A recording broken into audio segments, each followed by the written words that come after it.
Hello friends, six for all students में आप सभी का स्वागत है। आज हम 12th क्लास की ज्योग्राफी का चैप्टर 2 पढ़ने जा रहे हैं, विश्व जनसंख्या।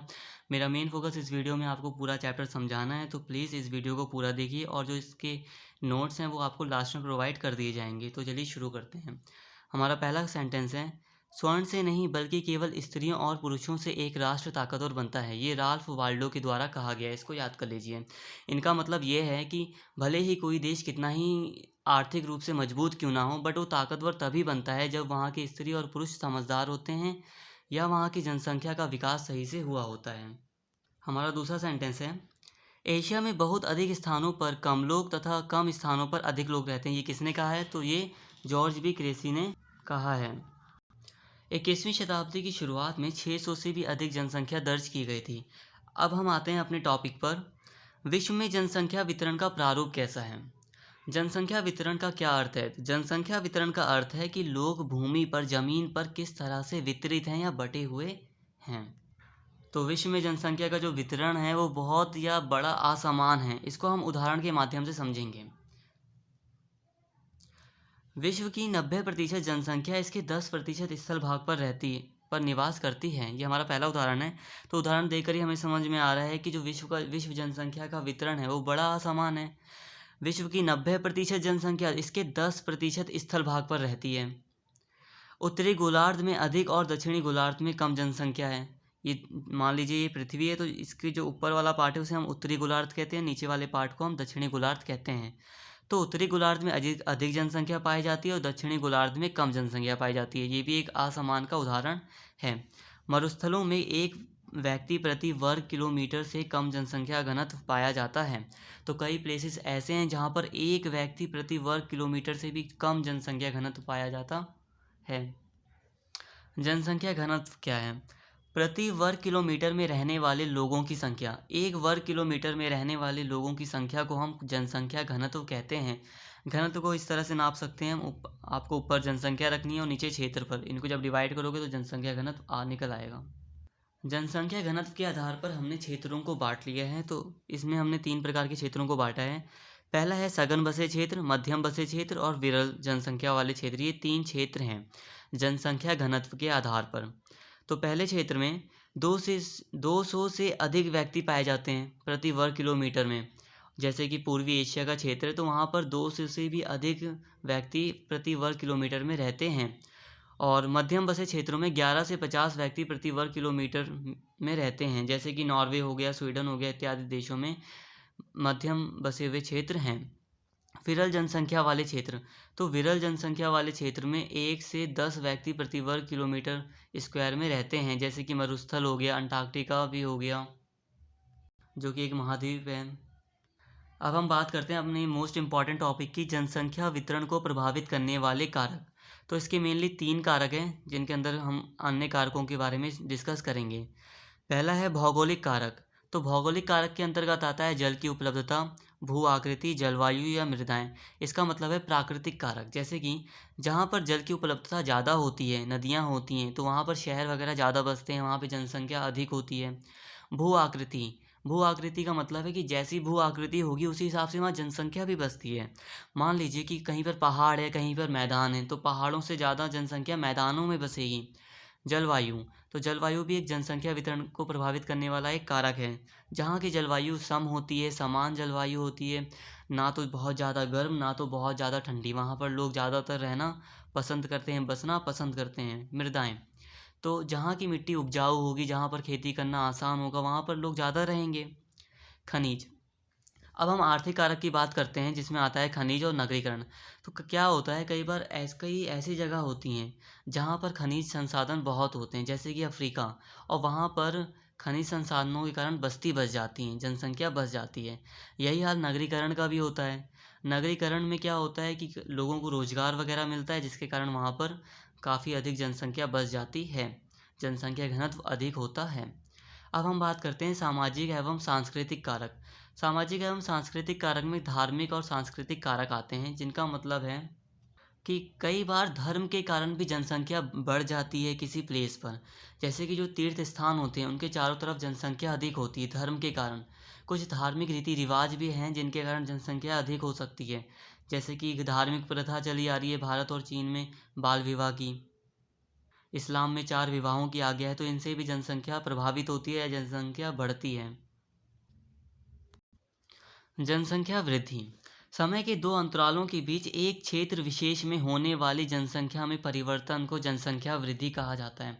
मतलब 2 समय ले लो, जैसे कि 2011 और 2021, तो इन दोनों समय में जितनी जनसंख्या में परिवर्तन आया है, तो उस समय उसको हम जनसंख्या वृद्धि कहेंगे। ये ऋणात्मक भी हो सकती है, धनात्मक भी हो सकती है। ऋणात्मक का मतलब है कि मान लो जनसंख्या कम हो गई, और धनात्मक का मतलब है कि बढ़ गई। तो जनसंख्या वृद्धि धनात्मक या ऋणात्मक हो सकती है। ये 2 समय के 2 अंतरालों के बीच जनसंख्या में हुए परिवर्तन को व्यक्त करती है। अब बात करते हैं जनसंख्या परिवर्तन के घटक क्या हैं। तो जनसंख्या परिवर्तन के 3 घटक हैं, इससे क्वेश्चन आता है, तो इसलिए मोस्ट इम्पॉर्टेंट है ये भी। जन्म दर, मृत्यु दर और प्रवास। जन्म दर का अर्थ है कि प्रति 1000 महिलाओं द्वारा जन्म दिए गए बच्चों की संख्या को हम जन्म दर कहते हैं, और प्रति 1000 व्यक्तियों के पीछे मरने वालों की संख्या को मृत्यु दर कहते हैं। और प्रवास का मतलब कि अपना स्थान छोड़कर किसी दूसरे स्थान पर बसना। प्रवास में आप देखोगे आप्रवास भी होता है, उत्प्रवास भी होता है। जब कोई नए स्थान पर जाता है तब हम उसे कहते हैं उत्प्रवास, और जब कोई एक स्थान से दूसरे स्थान जा रहा है तो उसे आप्रवास कहते हैं। प्रवास के 2 कारक हैं, प्रतिकर्ष कारक और अपकर्ष कारक। प्रतिकर्ष कारक का अर्थ है कि जनसंख्या अपना स्थान छोड़कर किसी दूसरे स्थान बसने जा रही है, और अपकर्ष कारक का अर्थ है कि दूसरे स्थान से ये लोगों को खींचती है अपनी ओर आने के लिए। प्रतिकर्ष कारक में आप देख सकते हो बेरोजगारी, राजनीतिक उपद्रव, प्रतिकूल जलवायु, इन सभी कारणों के कारण लोग अपना स्थान छोड़ते हैं। और अपकर्ष कारक में काम के उचित अवसर मिलते हैं, अनुकूल जलवायु मिलती है, शांति व स्थायित्व मिलता है, जिसके कारण लोग दूसरी जगहों पर बसना पसंद करते हैं। अब हम बात करते हैं जनसंख्या वृद्धि की प्रवृत्तियाँ, मतलब जनसंख्या किस तरह से बढ़ी। तो प्रारंभिक काल में जनसंख्या बहुत धीमी गति से बढ़ी थी। 8,000 से 12,000 वर्ष पूर्व कृषि का उद्भव हुआ, मतलब मानव ने कृषि करना शुरू किया, जिस समय जनसंख्या का आकार बहुत छोटा था, लगभग 80 लाख। ईसा की प्रथम शताब्दी में, मतलब जो प्रथम शताब्दी ईस्वी थी, उसमें लगभग जनसंख्या 30 करोड़ से भी कम थी। और फिर इसी के साथ में 1750 में व्यापार में वृद्धि हुई, औद्योगिक क्रांति का प्रारंभ हुआ, जिसके कारण जनसंख्या 55 करोड़ तक पहुंच गई। औद्योगिक क्रांति के बाद जनसंख्या में विस्फोटक वृद्धि हुई। विश्व जनसंख्या को प्रारंभिक 1 करोड़ होने में 10 लाख से भी ज़्यादा वर्ष लग गए। ध्यान दीजिए, प्रारंभिक 1 करोड़ मतलब शुरुआती 1 करोड़ होने में विश्व जनसंख्या को 10 लाख से भी ज़्यादा वर्ष लग गए, किंतु इसे 5 अरब से 6 अरब, मतलब 100 करोड़ जनसंख्या बढ़ रही है, 5 से 6 अरब होने में केवल 12 वर्ष लगे। तो इसे देखकर आप समझ सकते हैं कि जनसंख्या किस ग्रोथ से, किस वृद्धि से आगे बढ़ रही है। अब हम बात करते हैं जनसंख्या परिवर्तन का प्रभाव। जो ये जनसंख्या का परिवर्तन हो रहा है, जनसंख्या बढ़ रही है, उसका क्या प्रभाव पड़ेगा।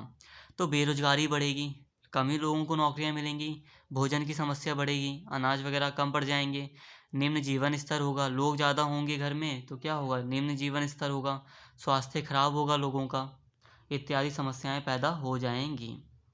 तो अब बात करते हैं जनांकीय संक्रमण सिद्धांत की।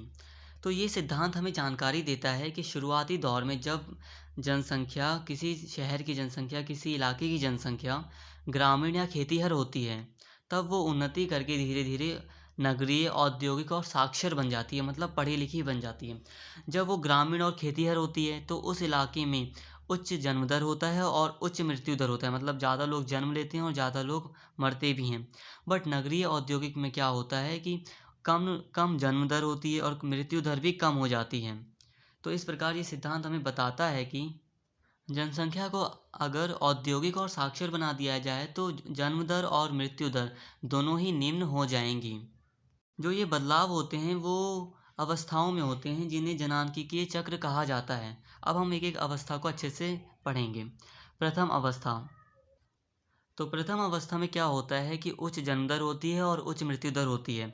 इसमें क्या होता है कि लोग ज़्यादातर अनपढ़ होते हैं, और तकनीक नहीं होती, उनके पास टेक्नोलॉजी नहीं होती, जिसके कारण जन्म दर बहुत ज़्यादा अधिक होती है। और कई तरह की महामारियाँ, बीमारियाँ होती हैं, जिनके कारण मृत्यु दर भी बहुत ज़्यादा अधिक होती है। लगभग 200 वर्ष पहले सभी राष्ट्र प्रथम अवस्था के अंतर्गत आते थे। द्वितीय अवस्था में थोड़ा सुधार होता है। इसमें उचित जन्म दर तो उच्च रहती है, बट मृत्यु दर धीरे धीरे स्वास्थ्य सुविधाओं के कारण कम होती चली जाती है, और फिर धीरे धीरे जन्म दर भी कम होने लगती है।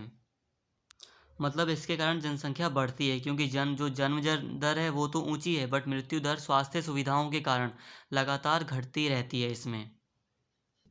तृतीय अवस्था में क्या होता है कि जनसंख्या काफ़ी पढ़ी लिखी होती है, उसके पास काफ़ी टेक्नोलॉजी होती है, जिसके कारण उच्च जन्म दर जो होती है वो अब निम्न हो जाती है, और निम्न मृत्यु दर भी हो जाती है, जिसके कारण जो जनसंख्या है वो स्थिर हो जाती है या धीमी गति से बढ़ती है। इसके बाद एक टॉपिक आ रहा है कि जनसंख्या नियंत्रण के क्या उपाय हैं। तो जनसंख्या नियंत्रण के उपाय आप लिख सकते हो, जैसे कि गर्भ निरोधक का प्रयोग करके, परिवार नियोजन इत्यादि हैं। तो अगर आपको वीडियो पसंद आई तो प्लीज़ चैनल को सब्सक्राइब कर दें, और जो इस चैप्टर की जो नोट्स हैं वो आपको डिस्क्रिप्शन में मिल जाएंगे, तो आप वहाँ से इसे डाउनलोड कर सकते हैं। Thank you.